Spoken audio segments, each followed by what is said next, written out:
Hello everyone, welcome you Infinity Education and Online Vardhan, a YouTube channel for the engineers। जैसा कि आपको पता है एसएससी जेई 2023 प्रीलिम्स के एग्जाम स्टार्ट हो चुके हैं 9 से 11 अक्टूबर तीनों स्ट्रीम के लिए सिविल, इलेक्ट्रिकल, मैकेनिकल। बट ये वीडियो सिविल इंजीनियरिंग स्टूडेंट्स के लिए डेडिकेटेड है। तो सिविल इंजीनियरिंग स्टूडेंट्स का 9 अक्टूबर को जो पहले दिन यानी आज जो पेपर हुआ है उस पेपर का एनालिसिस मैं इस वीडियो में कंप्लीट करूंगा कि पेपर का पैटर्न कैसा है, उसका लेवल कैसा है, कौन से सब्जेक्ट से क्वेश्चंस आए हैं, कौन से नहीं आए, technical as well as non technical. ये वीडियो सारे स्टूडेंट्स जो मैक्सिमम स्टूडेंट जो एग्जाम देके आए 9 अक्टूबर को उनसे सर्वे करके इस वीडियो के डेटा इकट्ठे किए गए हैं। तो ये वीडियो टोटली मेमोरी बेस्ड है, बट इस मेमोरी बेस्ड वीडियो को एक कॉन्फिडेंस लेवल के ऊपर पहुंचाया गया है, यानी एक लॉजिकल चीज निकाल के लाई गई है कि एक स्टूडेंट के एवरेज मार्क्स इस एग्जाम के अंदर जो 9 अक्टूबर को हुआ है कितने आ सकते हैं, और जो एग्जाम का पैटर्न हुआ है उससे संभावित कट ऑफ कितनी जा सकती है। तो अगर आप इस वीडियो को देखेंगे कंप्लीटली तो जो 9 अक्टूबर को एग्जाम देके आए उनको इन स्टूडेंट्स को एक आइडिया लग जाएगा कि हमारे मार्क्स कितने आ रहे हैं और कितने आने चाहिए थे हमें कट ऑफ के लिए। साथ ही उनको ये भी पता लगेगा कि अब हमको आगे क्या स्टेप लेना है, यानी मेंस की तैयारी के बारे में उनको दिमाग में एक पिक्चर बन जाएगी। 10 और 11 अक्टूबर को जो बच्चे ये अटेम्प्ट करने वाले हैं एग्जाम को, एसएससी जेई के 2023 के एग्जाम को, सिविल के बच्चे, तो उनको ये पता लग जाएगा कि अब इस साल एसएससी किस तरह का अपना पैटर्न दे रही है। सो उनको काफी सपोर्ट मिलेगा जब वो एग्जाम के अंदर 10 और 11 अक्टूबर को बैठेंगे, क्योंकि उनको एक पैटर्न का आइडिया रहेगा। क्योंकि ये मान के चलिए आप कि एसएससी के जो तीनों चारों एग्जाम सिविल से लगने वाले हैं 9 से 11, उनका पैटर्न अमूमन एक जैसा रहेगा। इनफैक्ट क्वेश्चंस के टॉपिक भी आपको सेम मिल सकते हैं। ठीक है, क्वेश्चन सेम नहीं मिलेगा बट टॉपिक सेम मिल सकते हैं आपको। तो आपको काफी हेल्प मिलती है इस चीज से। चलिए इस वीडियो को स्टार्ट करते हैं। तो सबसे पहले बात करूंगा मैं टेक्निकल सिविल पार्ट की। जैसा कि आपको पता है कि सिविल का पार्ट 200 नंबर में से या 200 क्वेश्चन में से 100 क्वेश्चन जो होते हैं टेक्निकल पार्ट होता है, यानी सिविल का पार्ट होता है। ठीक है, 100 और जो 200 क्वेश्चन है उसको हमको 2 घंटे मिलते हैं। तो 100 क्वेश्चन को लगभग मान लीजिए 60 से 65 मिनट हमको करने को एग्जाम में मिले होंगे या मिलते हैं। तो उस हिसाब से पेपर का लेवल क्या था, पहले मैं उस बारे में बात करूंगा। ठीक है, पेपर का जो लेवल था वो मॉडरेट लेवल था, यानी मॉडरेट का मतलब है ना तो ईजी था ना डिफिकल्ट था। स्पेशल फोकस किन सब्जेक्ट्स पे था, सर्वेइंग पे, बीएमसी पे, कॉन्क्रीट पे। और भी सब्जेक्ट्स के क्वेश्चन आए थे लेकिन इन पे थोड़ा ज्यादा फोकस किया था इस बार एसएससी ने। जो पेपर सेटर था उसने इस पे ज्यादा फोकस किया था। न्यूमेरिकल पार्ट आया था सर्विंग में से अच्छा खासा। ठीक है, paper was time consuming. Paper time consuming क्यों था, क्योंकि पेपर के अंदर न्यूमेरिकल पार्ट था वो 20% था और 80% जो पार्ट था थ्योरी पार्ट था।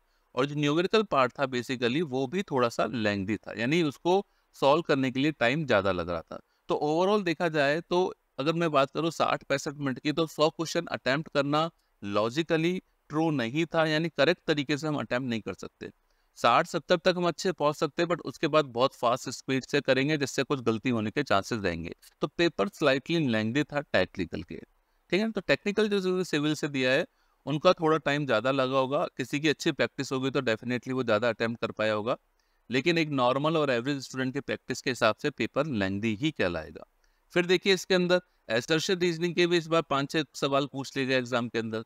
तो एसर्शन रीजनिंग तो जैसा कि आपको पता है कि गलत होने के चांसेस भी रहते हैं और टाइम कंज्यूमिंग होते हैं वो क्वेश्चन, क्योंकि हमको एसर्शन यानी ए और आर दोनों के बारे में इक्वली सोचना पड़ता है, और उसमें भी अगर ए और बी ऑप्शन में से आंसर हो, ठीक है, तो और भी डिफिकल्ट हो जाता है वो एसर्शन रीजनिंग का क्वेश्चन।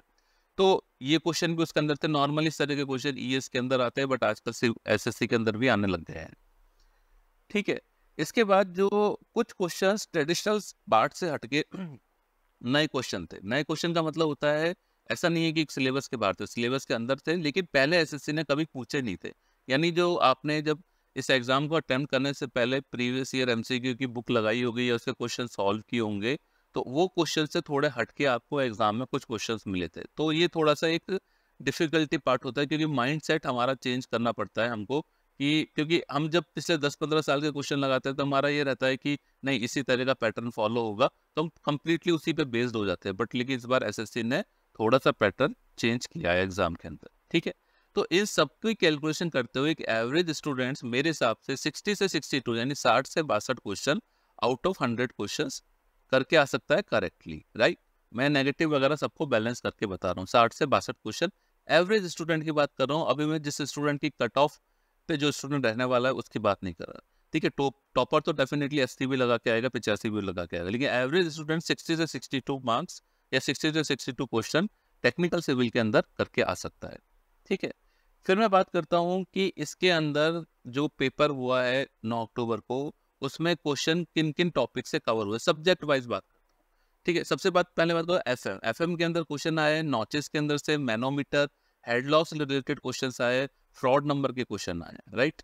ये स्पेलिंग थोड़ी मिस्टेक है, ये FROUD, राइट। तो उसके ऊपर क्वेश्चन आया।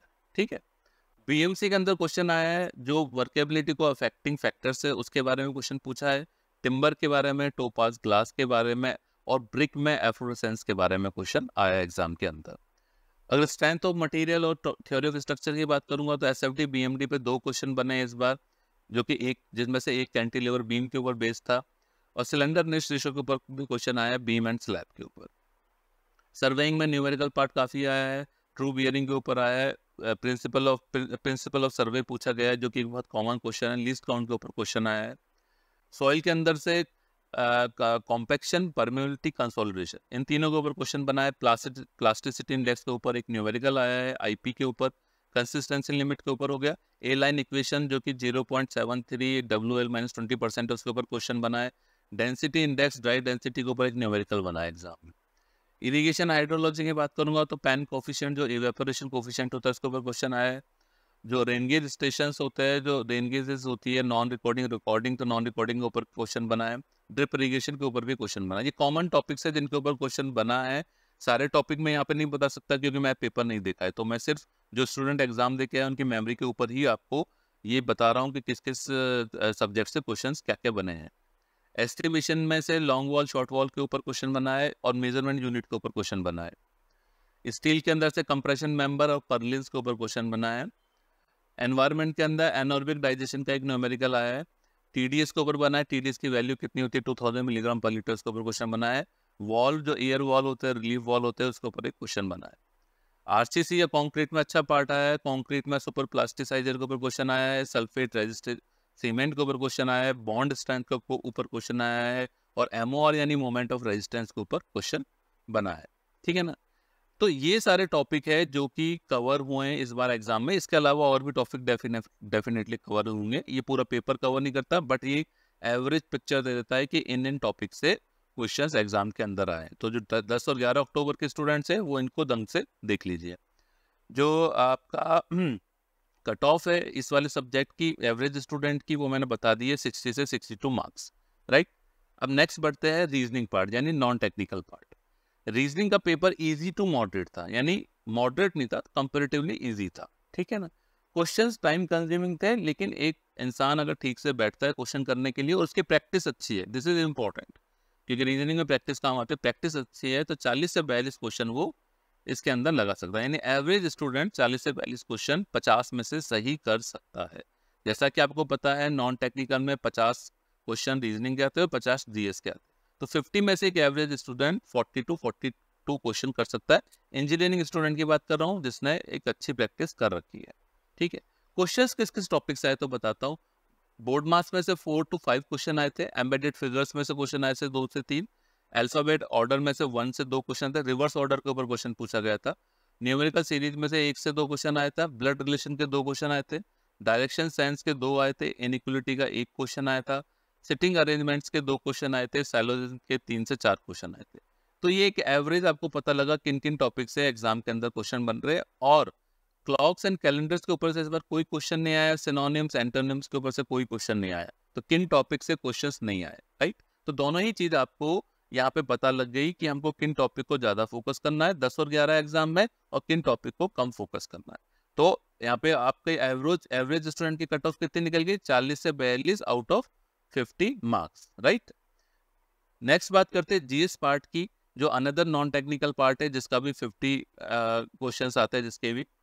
तो जो जीएस के क्वेश्चंस है वो कंपैरेटिवली इजी लेवल था पेपर का इस बार, लेकिन अब जीएस में प्रॉब्लम क्या होती है कि स्टूडेंट्स पढ़ के ही नहीं जाते, तो अब पढ़ के नहीं जाते, उनकी तैयारी होती नहीं अच्छी, तो इजी लेवल भी उनको डिफिकल्ट लग सकता है। लेकिन मैं हर तरह के स्टूडेंट को कंसिडर करूँ जिसने थोड़ा भी पढ़ा है जीएस, करंट अफेयर का पार्ट पढ़ा है या साइंस टेक्नोलॉजी पढ़ा है, तो 20 से 22 नंबर तो लेके आ सकता है जीएस के अंदर, करेक्ट। ठीक है ना, नेगेटिव वगैरह सबको बैलेंस करने के बाद। ठीक है, एक एवरेज स्टूडेंट 20 से 22 नंबर लेके आ सकता है। मोस्ट ऑफ द क्वेश्चन थे जीएस के अंदर, पॉलिटिक्स के अंदर से थे, geography, science and technology. Economics के क्वेश्चन कम थे कंपेरेटिवली, हिस्ट्री के भी क्वेश्चन थे बट इकोनॉमिक के क्वेश्चन कम थे, राइट। तो अगर मैं सारी बात करूं यहाँ पे, तो टेक्निकल में 60 से 62, रीजनिंग में 40 से 42 और जीएस के अंदर 20 से 22, तो करीब 120 से 125 मार्क्स एक एवरेज स्टूडेंट लेके आ सकता है। रिमेंबर, इसका मतलब ये नहीं है कि आपकी कट ऑफ 120 से 125 जा रही है, कट ऑफ डेफिनेटली से कम ही जाएगी इस पेपर को देखते हुए, राइट। अभी आगे के जो पेपर्स हो रहे हैं उसको नॉर्मलाइज करने के बाद एक्चुअल कट ऑफ का आइडिया लगेगा। तो कट ऑफ में आप टेंशन मत लीजिए, जितने भी स्टूडेंट्स कह रहे 140, 150, 170, कुछ नहीं जाना है वो, ठीक है ना। तो इस पेपर को देखते हुए जिन्होंने 120, 125 अटेम्प्ट किए हैं, वो मेरे ख्याल में अभी तक सेफ साइड में है, और उन स्टूडेंट्स को थोड़ा अभी हैप्पी रहना चाहिए और मेंस की तैयारी के लिए लग जाना चाहिए, ठीक है ना। सो आप लोग इसको थोड़ा सा वीडियो को पूरा एनालिसिस करके अपने मार्क्स को थोड़ा आइडिया ले लीजिए कितने मार्क्स लग रहे हैं, और आगे के लिए आप स्टेप ले लीजिए, ठीक है। जो स्टूडेंट 100 के नीचे रह गए हैं उनके लिए थोड़ा डिफिकल्ट है, लेकिन जो स्टूडेंट 120, 125 के आसपास आ रहे हैं, इवन दैट जो 110 और 105 के भी आसपास आ रहे हैं, वो भी अपने आप को अभी कंपटीशन में रखिए, क्योंकि इसका मतलब, क्योंकि क्या है कि अभी आगे के जो पेपर है उनका लेवल कैसा होगा उसके हिसाब से नॉर्मलाइज होकर मार्क्स हो सकता है कट ऑफ 120 से काफी नीचे भी आ जाए। 100 से नीचे आना थोड़ा डिफिकल्ट लग रहा है, बट 120 से नीचे भी आ जाए तो एवरेज स्टूडेंट के मार्क्स इतने आएंगे। कट ऑफ के बारे में मैं अलग से वीडियो में बात करूंगा, ठीक है। सो अगले पेपर यानी 11 अक्टूबर के पेपर और 10 अक्टूबर के पेपर के बारे में मैं नेक्स्ट वीडियोज में एनालिसिस करूंगा कि उसमें क्या पढ़ना है आपको, ठीक है ना, और किस तरीके का एग्जाम पैटर्न आया था, उसका एनालिसिस क्या है और कितने एवरेज मार्क्स आ सकते हैं, राइट। तो नेक्स्ट वीडियो में मिलते हैं। Thank you very much.